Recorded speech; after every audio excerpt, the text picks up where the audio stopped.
오늘은 부활주일입니다. 우리 기독교에서 어떻게 보면 제일 중요한 절기 중에 하나가 부활주일입니다. 우리는 부활주일과 또 성탄절, 추수감사주일 이렇게 세 가지의 절기를 지키고 있습니다. 그 중에서 사실 예수님 이 땅에 오신 성탄절 중요합니다. 예수님께서 이 땅에 오심으로 말미암아 우리의 역사가 시작되기 때문인 것이죠. 그런데 예수님이 이 땅에 오시는 것만 중요한 것 아닙니다. 우리를 위하여 우리의 모든 죄를 구속하시고 부활의 천문을 열으신 사건, 이것이 우리에게 중요하다라고 하는 것입니다. 많은 기독교인들이 부활절이라고 하는 날을 만나게 되어지면 우리 스스로에게 질문을 한번 던져봅니다. 예수님 부활하셨는데 나는 부활할 수 있을까? 예수님 부활하셨는데 나는 부활의 생명을 얻을 수 있을까? 정말 부활이라고 하는 것은 가능한 것인가? 많은 기독교인들이 믿음의 삶을 살아가면서 부활이라고 하는 것은 정말 가능한가? 이 의문과 질문을 함께 가지고 살아가는 기독교인들이 많이 있다라고 하는 것입니다. 어떤 분들은 목사님, 저는 부활을 믿습니다.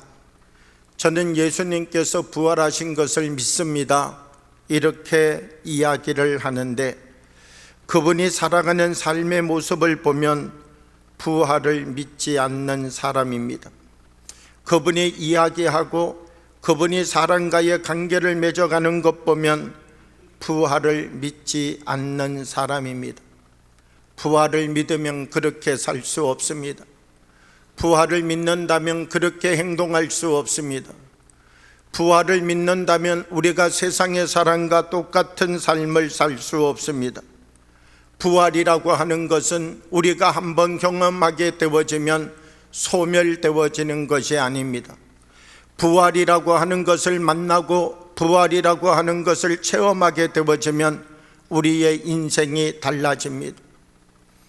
마가의 다락방, 성령의 역사를 체험하였던 사람들, 하나님이 주신 은혜를 받았던 사람들, 우리가 돌이켜보면 하나님의 은혜를 받으면요 식어질 수 있습니다. 예수님 눈명자의 눈을 고치셨습니다. 얼마나 그것 보는 사람 마음 뜨거웠겠습니까? 그런데 그 뜨거웠던 마음도 며칠 지나니까 다시 식어졌습니다. 나면서부터 걷지 못했던 사람 예수님 일으키셨습니다. 그것 볼 때 얼마나 큰 은혜가 되고 얼마나 큰 감격이 되었습니까? 그런데 며칠 지나고 나니 그 뜨거운 감격 다 식어졌습니다. 예수님께서 오병이어를 일으키실 때 이제는 됐다, 이제는 예수님만 따라가면 되겠구나, 그 뜨거운 마음으로 주님 따라간다 생각했는데 며칠 따라다니니 다리도 아프고 몸도 힘들고 그 뜨거웠던 마음이 금방 식어져 버렸다라고 하는 것입니다. 그런데 우리가 부활을 목격했다는 것은 다릅니다. 우리가 믿음의 삶을 살아가면서 많은 은혜를 경험하고 하나님 앞에 고백하지만 그것은 시간이 지나면 식어가기 시작합니다. 그런데 우리가 정말 부활의 주님을 만나게 된다면, 우리가 정말 부활을 믿는 사람이 되게 된다면, 나도 이 세상에서의 삶이 전부가 아니라 부활이 분명 나에게 있습니다, 이 믿음의 고백을 나의 신앙으로 고백하기 시작한다면 그 사람의 삶은 분명 달라진다는 것입니다. 그 사람의 삶은 과거와 같은 삶이 될 수 없다는 것입니다.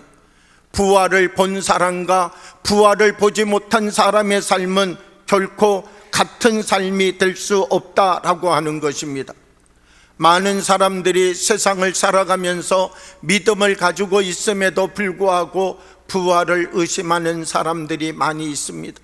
고린도 교회 안에도 함께 모여 예배드리고 함께 모여 찬양하고 함께 모여 말씀 듣지만 부활이 믿어지지 않는 사람들이 고린도 교회 안에 있었다는 것입니다. 오늘 고린도전서 15장 12절의 말씀을 보면 이렇게 말씀합니다.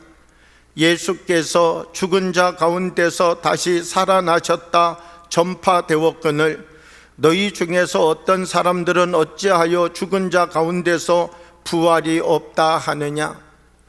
이 고린도 교회의 교인들 중에서 부활이 없다 이렇게 말하는 사람들이 있었다라고 하는 것이죠. 믿음을 가지고 신앙의 삶을 살아간다라고 고백하는 사람들의 삶의 모습을 보게 되면 그 사람들의 삶의 모습이 두 가지로 나타난다는 것입니다. 하나는 부활을 믿으며 살아가는 사람, 하나는 부활을 믿지 못하며 살아가는 사람.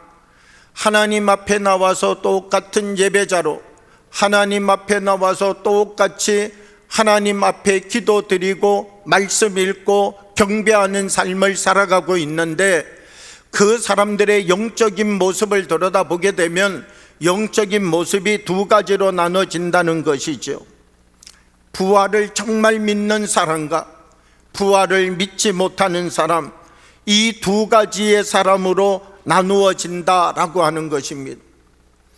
우리는 성경을 보면 부활을 믿는 게 쉽다 이렇게 생각합니다. 그런데 사실 예수님 곁에 있었던 사람들도 부활을 믿지 못했습니다. 3년 예수님과 함께 사역하고 3년 예수님과 함께 그 거룩한 공생애의 시간 사역의 자리에 함께 섰던 사람들도 예수님의 부활을 믿지 않았습니다. 예수님께서 자기와 함께 했던 모든 사람들에게 말씀했습니다. 나는 죽고 난 다음 사흘 만에 다시 부활할 것이다. 나는 십자가 지고 죽게 되는데 사흘 만에 다시 부활할 것이다. 예수님 제자들에게도 이야기했고요, 예수님 가까이 있는 모든 사람들에게 전부 다 이야기하였습니다. 그러나 예수님의 그 말씀을 믿는 사람은 없었습니다. 사람이 죽으면 그만이지 부활이 어디 있어. 아무리 예수님 같은 분이라 할지라도, 아무리 예수님처럼 능력이 있는 분이라 할지라도 예수님이 살아있으니까 죽은 사람도 살리고 예수님이 살아있으니까 눈먼 자의 눈도 고쳐주시는 것이지 죽은 사람이 어떻게 살아? 예수님이 죽으면 다 끝이지 고치는 사람이 죽었는데 예수님을 어떻게 살린단 말이야? 예수님께서 부활한다 말씀하셔도 예수님 곁에 있는 사람들도 예수님의 부활을 믿지 않았다는 것입니다. 우리는 부활의 첫 번째 증인이었던 막달라 마리아의 모습을 보게 되면 부활을 믿는 것이 얼마나 어려운가 우리에게 말씀해 줍니다. 마가복음 16장 1절의 말씀을 보면 이렇게 말씀합니다. 안식일이 지남에 막달라 마리아와 야곱의 어머니 마리아와 또 살로메가 가서 예수께 바르게 위하여 향품을 사다 주었다가 이렇게 말씀합니다. 안식일이 지나고 예수님께 바르기 위하여 향품을 사다 두었다 이렇게 말합니다. 예수님께서 어떻게 십자가에 돌아가셨습니까? 그리고 그 예수님께서 어떻게 장사되셨습니까? 사실 예수님의 장례 준비를 할 시간이 없었죠. 예수님 십자가에 달리실 때 십자가 곁에 모두 다 모여 있었습니다. 예수님 장례를 어떻게 치를 수 있는지 아는 사람이 아무도 없었습니다. 아리마대 사람 요셉이 빌라도에게 가서 예수님의 시신을 내주십시오, 내가 장사하겠습니다. 그랬을 때 빌라도가 내어줄지 내어주지 않을지 어떻게 합니까? 빌라도가 내어주다 보니까 급하게 이 예수님을 세마포로 싸가지고 이 예수님을 무덤에 모시게 된 것이죠. 그랬더니 예수님의 어머니 마리아, 그리고 난 다음 야고보의 어머니 마리아, 사실 너무나 마음이 아픈 것이죠.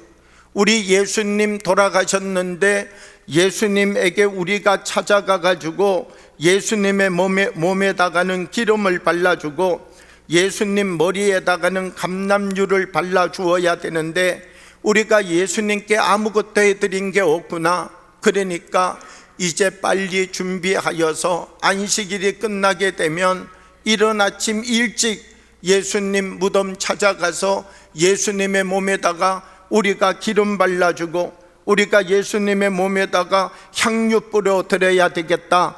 그렇게 하여서 예수님의 무덤을 찾아가기 위하여 이 용품 하나하나를 준비하고 있는 모습 성경에 기록해 주고 있다는 것입니다. 예수님이 가장 믿었던 막달라 마리아, 예수님이 가장 의지하며 함께했던 야고보의 어머니 마리아, 여러분, 이 두 사람은 만약 예수님이 내가 사흘 만에 부활할 것이다 이 말씀을 믿었다면 지금 무엇 준비해야 될 사람입니까? 시체에 바를 향유를 준비해야 될 것 아니라 예수님 살아나신다고 했으니 새 옷 한 벌 사야 되겠다. 예수님 3일 동안 아무것도 못 드시고 저 가야바의 뜰에서도 못 드시고 그리고 붙잡히는 날 저녁도 제대로 못 드시고 사실 예수님 보니까 한 5일 동안 아무것도 못 드셨는데 예수님이 좋아하시는 닭갈비 해가야 되겠다.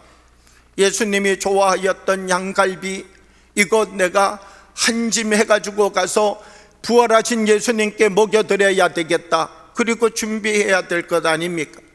그런데 막달라 마리아도 야고보의 어머니 마리아도 예수님의 무덤에 가서 예수님을 만나게 되었지만 그가 귀신인가? 그가 동산지기인가? 예수님을 만나도 예수님인지 알아보지 못하는 그와 같은 사람이었다는 것이죠. 예수님이 부활하셔서 나다고 말씀하셔도 그것을 믿기가 어려웠다는 것입니다. 예수님의 부활을 믿는다는 것 쉬운 일이 아니라는 것입니다. 예수님 가장 가까이 있었던 사람들도 예수님 가까이 서서 예수님이 내가 부활하겠다라고 하신 말씀을 들었던 사람들도 예수님의 부활을 준비하지 않았다는 것입니다. 부활의 주님을 만나고 난 다음에야 주님 정말 부활하셨군요, 주님 정말 부활하셨군요, 이 고백을 드리게 되었다는 것입니다. 성경을 보면 더욱더 재미있는 것이 무엇인가 라고 하면 막달라 마리아는 예수님 보았습니다. 그리고 예수님 부활하셨다는 사실을 고백합니다. 베드로에게 와서 베드로에게 내가 지금 예수님 만나고 왔다, 예수님이 부활했다. 그러면 그 믿음 좋은 베드로는 어떻게 하여야 되겠습니까? 할렐루야, 예수님이 말씀대로 살아나셨군요, 그래야 되는데요, 베드로도 자기 눈으로 확인할 때까지 예수님의 부활을 믿지 않습니다. 예수님의 남아있는 10명의 제자들, 이 10명의 제자들 전부 다 자기 눈으로 부활의 예수님을 직접 확인하기 전까지 예수님의 부활을 믿지 않았습니다. 10명의 제자들이 그렇게 예수님 믿고 난 다음 남아있는 11번째 제자 도마가 찾아오게 됩니다. 가룟 유다는 예수님 버리고 떠났고 이제 11명의 제자만 남아있는데 마지막 11번째 제자 도마가 와서 보니까 10명의 제자들이 모여 있는 겁니다. 도마는 8일 만에 나타났다, 8일 만에 나타난 것이죠. 그러니까 예수님 붙잡혔다라고 하는 소리와 함께 제일 먼저 동작 빠르게 숨은 사람이 누구라고요? 제일 먼저 동작 빠르게 숨은 사람이 도마인 것이죠. 그리고 다른 사람들은 그래도 어떻게 됐나 3일째 되는 날 나오고 4일째 되는 날 나오고 5일째 되는 날 나오고 그랬는데 도마 혼자 며칠 동안 숨어 있었다고요? 8일 동안 꼼짝도 하지 않고 숨어 있었던 사람. 그런데 와서 10명의 제자들을 만났는데 10명의 제자들이 말하는 것입니다. 예수님 부활하셨다. 도마가 그 이야기를 들으면서 10명의 제자들이 도마를 반갑게 맞이하면서 도마야 너 어디 갔다가 이제 오니? 예수님 부활하셨어. 그런데 도마의 마음에는 어떤 마음이 들었을까요? 얘들 10명 가까이 하면 안 되겠구나. 얘들 10명이 자기끼리 모여가지고 여기에 모여가지고 만날 예수님 이야기하더니 예수님을 한상으로 봤는지 집단 체면에 걸렸는지 이 10명이 다 이상해졌구나.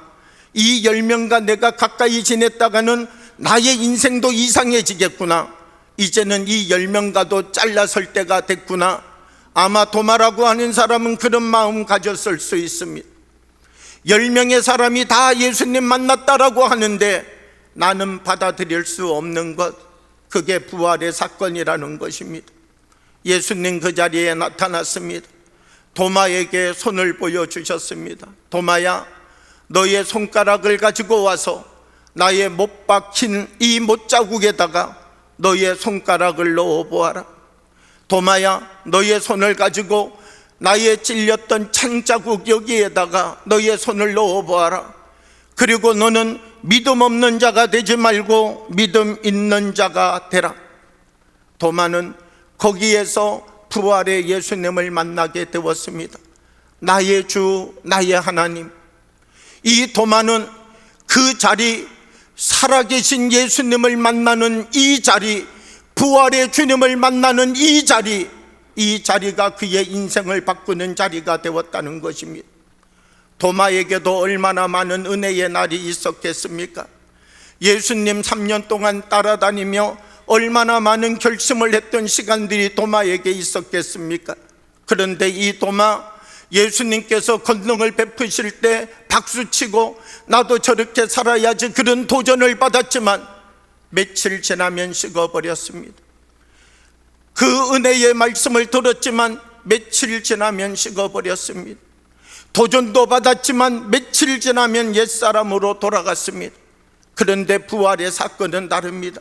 이 도마, 부활하신 예수님을 발견하고 자기의 인생을 바꿨습니다.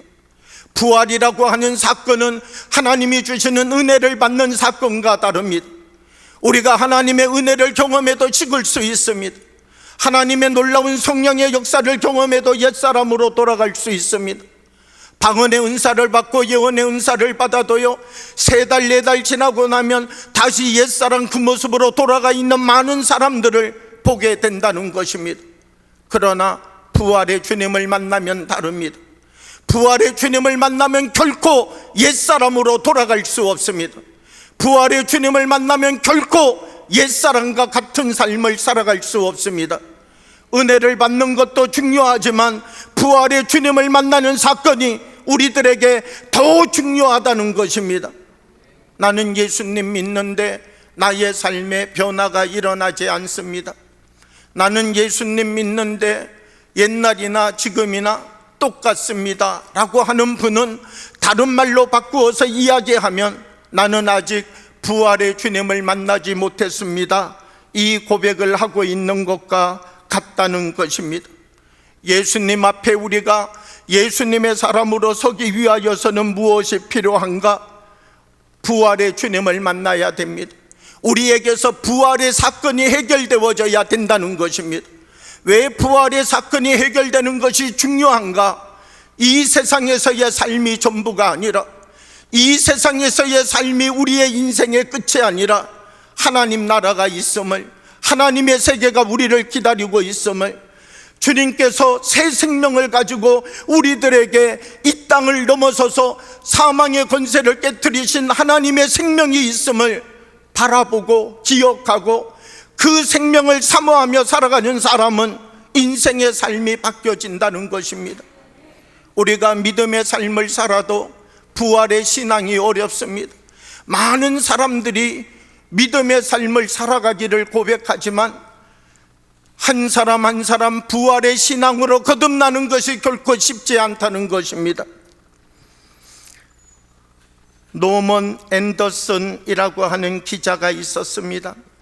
이 기자는 무슨 생각을 하였는가? 내가 예수님의 부활이 사실인가 아닌가 이것을 한번 증명해 봐야 되겠다.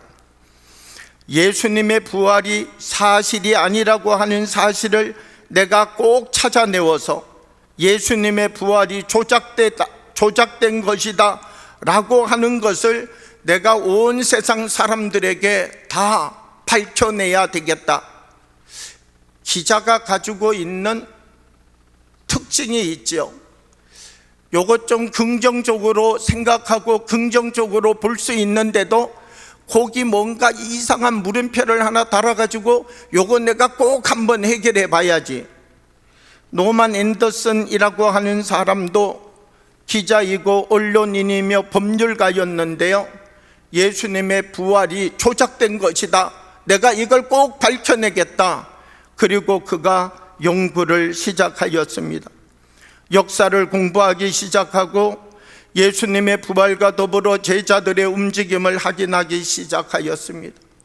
그는 자기의 연구를 다 마치고 부활의 증거라고 하는 책을 쓰게 되었습니다. 그 부활의 증거라고 하는 책은 무엇인가? 예수님의 부활이 조작된 것이라는 것을 증명하기 위하여서 예수님과 주변의 사람들을 연구해 가다가 그는 베드로에게 걸리고 말았습니다. 도저히 베드로가 이해가 되지 않는 것입니다. 정말 이 베드로가 예수님의 부활을 보지 않았다면 이렇게 살 수 있을까? 정말 베드로라고 하는 이 사람이 부활의 예수님을 만나지 않았다면 이런 삶이 가능할까라고 하는 의심이 노만 앤더슨에게 찾아왔다는 것입니다. 왜냐? 베드로를 보면요, 베드로 어떤 사람입니까? 예수님 십자가에 달리신다라고 말할 때 베드로는 어떤 말 합니까? 예수님, 다른 사람 예수님 다 버릴지라도 나는 죽기까지 예수님 따르겠습니다. 노만 앤더슨이 보니까요, 뻥쟁이에요. 왜요? 말은 그럴싸하게 했는데 도망치는 데 있어서는 선수예요. 또 예수님께서 너 오늘 다 굴기 전에 3번 나를 부인하겠다 그랬는데, 예수님, 저도 양심이 있죠. 제가 예수님 수제자인데요, 어떻게 제가 모른 척하면 모른 척하지 예수님 부인하겠습니까? 작은 계집종 하나가 와서 너도 예수의 제자 맞지? 그랬더니 베드로가 어때요? 나는 아니다. 너 사람 잡고 이상한 사람으로 나를 몰지 마라. 너가 지금 나를 음해하고 있다. 베드로의 대답이 그런 것 아니에요. 3번 부인했다는 거예요. 베드로 거짓말장이라는 거예요. 왜 베드로가 거짓말했다는 거예요? 자기가 살아남기 위해서. 그러니까 이 베드로를 연구해 보면, 예수님께서 십자가 달리시기 전에 베드로를 연구해 보면은요, 베드로는 거짓말장이, 베드로는 허풍장이, 베드로를 가만히 들여다보면 줏대 없는 사람, 이런 베드로가 예수님 부활하시고 난 다음 어떤 사람으로 변했는가?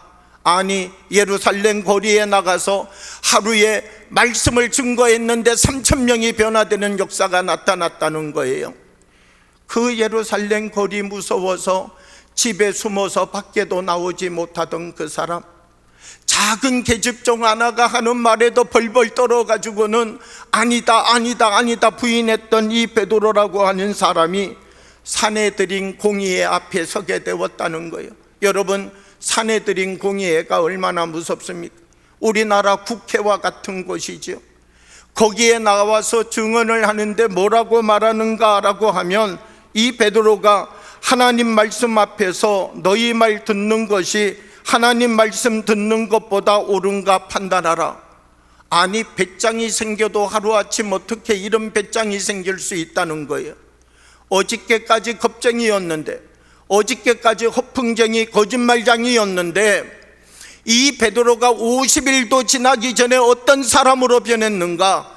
전혀 다른 사람으로 변했다는 거예요. 이 문제가 왜 해결되지 않느냐? 이 베드로가 살아계신 부활의 예수님을 만나지 않고서는 이렇게 바뀔 수 없다. 베드로가 이런 삶의 모습을 보여주고 있는데, 베드로가 이런 사람이 될 수 있었던 것은 베드로가 부활의 예수님을 만났기 때문이다. 이 앤더슨이라고 하는 사람은 예수님의 부활이 조작된 것이라고 생각하고 연구를 시작하였지만 베드로를 넘어설 수가 없었습니다. 베드로의 문제가 해결이 되지 않는 것입니다. 예수님의 부활이 조작된 것이라면 베드로의 문제가 어떻게 되어야 되느냐? 베드로가 예수님 십자가에 못 박히실 때 제자들에게 내가 부를 때까지 숨어 있어라 그렇게 말하고, 자기는 어디로 숨었는지 지금까지 알 수 없더라 이렇게 이야기가 나오든지요. 아니면 베드로가 예수님 십자가에 못 박혀 저 무덤 속에 장사 지내졌는데 제자들 11명 데리고 와서 그래도 예수님 우리가 마지막 한번 배워야지, 그리고는 예수님의 시신을 다른 곳으로 옮겨놓고 예수님 부활하셨다, 그리고는 우리들은 이제 다시는 만나지 말자, 그리고는 잠적했더라, 뭐 이래야지 부활이 조작된 것이라는 것을 말할 수가 있는데, 베드로라고 하는 사람, 그의 변화된 모습을 바라보게 될 때 예수님 분명히 이 사람 만났구나, 그러지 않고는 어떻게 이렇게 담대해질 수 있는가, 그러지 않고는 어떻게 죽음 앞에서도 이렇게 담대한 사람이 될 수 있는가, 부활의 예수님을 만나지 않고는 불가능하다. 노만 앤더슨이라고 하는 사람은 베드로의 행적을 연구해 가면서 예수님의 부활의 사건을 고백하고 말았다라고 하는 것입니다. 영국의 변호사였던 프랭크 모리슨이라고 하는 사람이 있습니다. 이 프랭크 모리슨이라고 하는 사람은 누가 돌을 옮겼는가라고 하는 책을 썼습니다. 프랭크 모리슨은 원래 철저한 합리주의자이면서 회의론자였습니다. 예수님이라고 하는 사람의 가르침은 존경하였지만 부활만큼은 신화라고 생각했습니다. 사람들이 꾸며낸 신화의 이야기가 바로 예수님의 부활 사건이라는 것입니다. 예수님의 말씀은 주옥같이 좋은 말씀입니다. 예수님의 교훈의 말씀도 좋고 예수님이 우리를 향하여 들려주시는 깊은 은혜의 말씀들도 좋고 다 좋은데 부활만큼은 신화라는 것입니다. 프랭크 모리스는 내가 이 신화를 깨트려야 되겠다, 내가 갖고 있는 모든 지식을 동원하여서 예수님의 부활이 사실이 아니라는 사실을, 이것이 신화라는 사실을 꼭 밝혀내야 되겠다. 그리고 역사서를 찾아들고 연구를 시작하였습니다. 예수님의 제자들이 예수님의 시신을 다른 곳에 옮겨놓고 부활했다 소문을 내었다.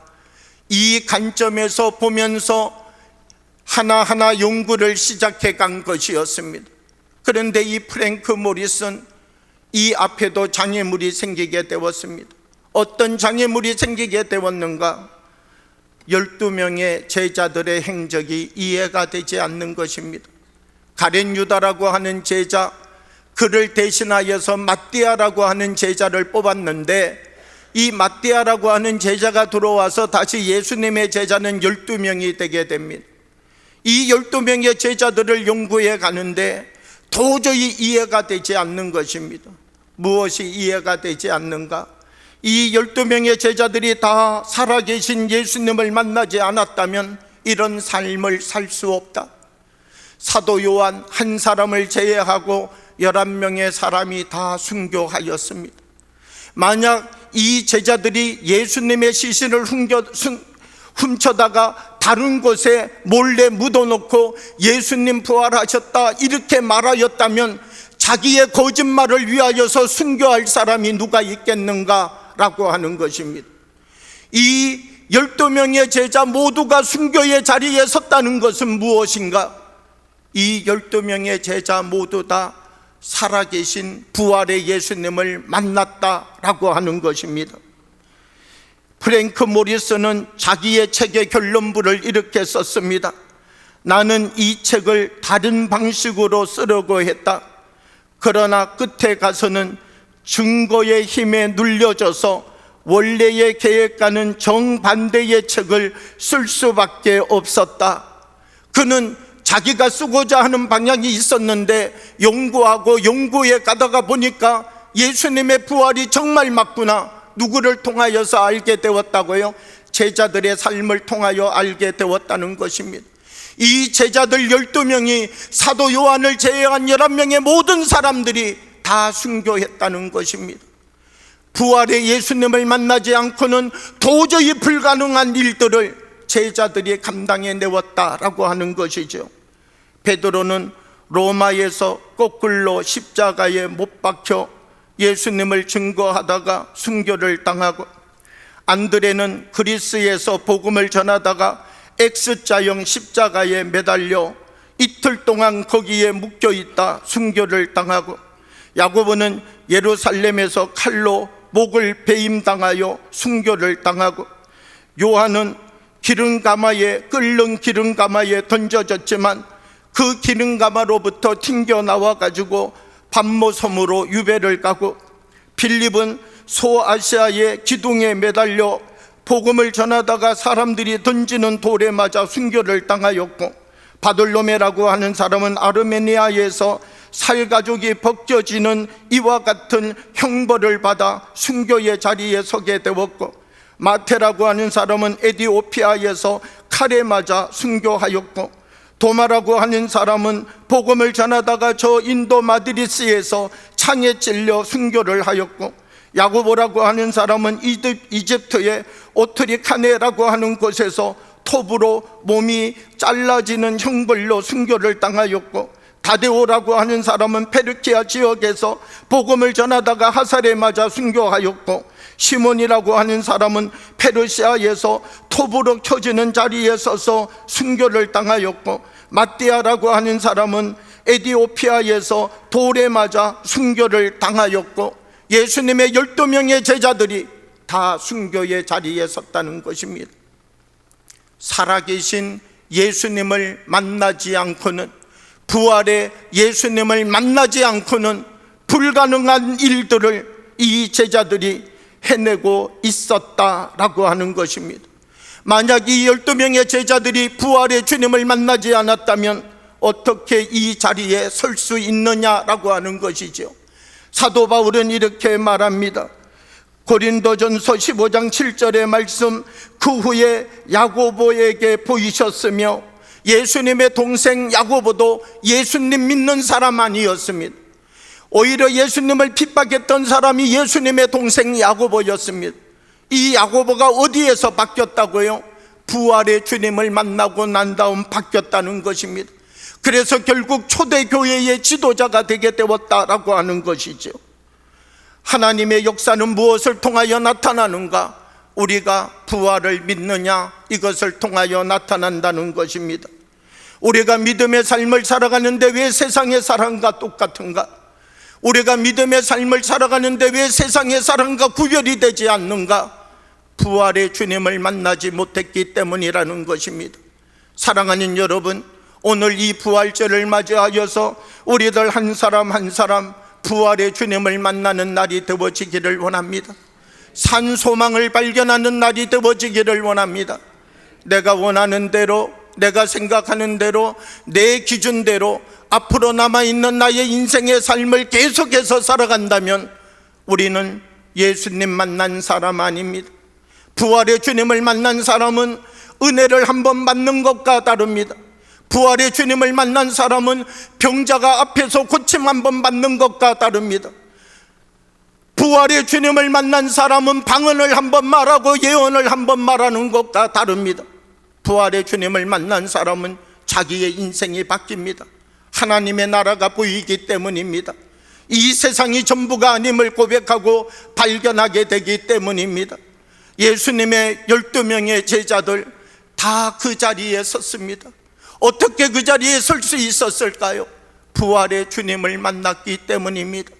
저는 오늘 이 자리에 있는 모든 분들이 부활의 주님을 만나는 사람들이 되기를 원합니다. 참 소망, 우리에게 하나님이 허락하여 주시는 그 거룩한 은혜를 힘입는 사람들이 되어지기를 원합니다. 고린도전서 15장 19절 이렇게 말씀합니다. 만일 그리스도 안에서 우리가 바라는 것이 다만 이 세상의 삶이면 모든 사람 가운데 우리가 더욱 불쌍한 자니라. 우리에게 있어서 하나님 나라의 소망이 없다면, 우리에게 있어서 부활의 소망을 사모하는 삶이 없다면 예배드리는 이 시간 얼마나 아까운 시간입니까? 우리가 하나님 앞에 나와서 주를 위하여 봉사하는 시간 얼마나 어리석은 시간입니까? 우리가 하나님을 사랑한다고 말하면서 살아가는 이 삶의 시간이 얼마나 아까운 시간입니까? 사도 바울은 말합니다.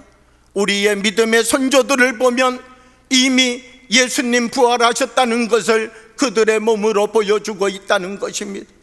우리도 예수님의 부활을 몸으로 보여주는 사람이 되어야 된다는 것입니다. 우리들 한 사람 한 사람 부활의 증인이 되기를 원합니다. 나는 다른 거는 다 믿어지는데 부활은 믿어지지 않습니다 라고 하는 마지막 남아있는 도마와 같은 사람도 있을 수 있습니다. 그러면 기도하십시오. 주님, 저도 주님 만지게 해주십시오. 주님, 저도 주님의 손가락에 내 손가락, 주님의 손바닥에 나의 이 손가락을 끼워 놓을 수 있는 그 시간을 내게 주십시오. 기도하면 여러분 한 분 한 분에게 부활의 주님 나타나셔서 부활의 삶을 살아갈 수 있는 거룩한 은혜를 우리에게 주실 줄 믿습니다. 우리들 한 분 한 분들이 우리가 서 있는 이 자리로부터 죽음도 무섭지 않는 나의 과거의 삶을 버려내고 새 사람으로 삶을 살아갈 수 있는 부활의 주님을 만나는 그 거룩한 은혜가 우리의 삶에 주어지기를 주님의 이름으로 축복합니다.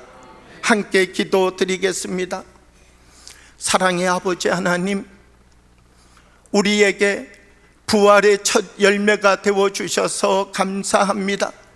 주님의 부활을 바라보며 우리에게도 부활이 있음을, 하나님께서 우리를 위하여 허락하여 주신 그 크고 놀라운 사랑 다시금 기억하게 하여 주옵시고, 이제는 우리의 믿음의 선조들이 걸어갔던 부활의 증인된 삶을 나의 삶을 통하여 증거하며 살아가는 주의 사람들이 되게 하여 주옵소서. 예수님 이름으로 기도하옵나이다. 아멘.